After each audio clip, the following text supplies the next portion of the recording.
আমার নবী ডাকতে বলে, আজরাইল রে,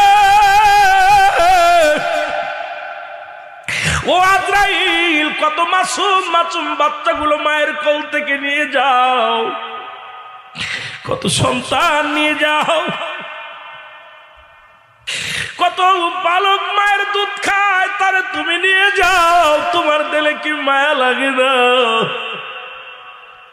কত মায়ের সন্তানের সামনে থেকে মাকে তুমি নিয়ে যাও, তোমার কি মায়া লাগে না? আজরাইল বলে, হুজুর, জীবনে আমি 2টা বার কেঁদেছিলাম। কয়টা বার? জীবনে আমি 2টা বার কেঁদেছিলাম নবী গো। আমার নবী বলে, আজরাইল 2টা বার কখন কাঁদলি একটু বল। বলে, একটা বার নবী গো, সমুদ্রের মধ্যে একটা বালক দুনিয়ার মধ্যে জন্মগ্রহণ করে নবী গো, ওই বালকের মায়ের জানটা কবজ করতে যাইয়া ওই সাগরের মাঝখানে ওই লঞ্চের সব নাবিক এবং সমস্ত প্যাসেঞ্জারকে আমি জানটা বাইর করলাম। সর্বশেষে থাকলে এক গর্ভধারিণী মা।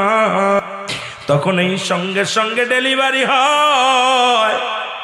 ডেলিভারি হওয়ার পর ওই বাচ্চাটা একটা তক্তার উপরে, আল্লাহ গো কুদরতি, আল্লাহর কুদরতি, আমি তক্তার উপরে রেখে দিয়েছিলাম। সেদিন তার মার জানটা বাইর করেছিলাম। সেদিন আমি কেঁদেছিলাম, সহ্য করতে পারি না রে। আমি আজরাইলের চোখে পানি আসছে ওইটা দিন, কারণ ওই দৃশ্য আমি সহ্য করতে পারি নাই। কারণ এই নাবিক নাই বেশি, কোনো যাত্রী নাই বেশি, এই শিশু বাচ্চাটা বাঁচায় রাখতে বললো আমার আল্লাহ, বাকিগুলো সবাইকে মেরে ফেললাম। সেদিন আমি আজরাইলের চোখের পানি দর দর করে পড়েছিল। জোরে জোরে চিল্লায়া বলা যাবে না আল্লাহু আকবার।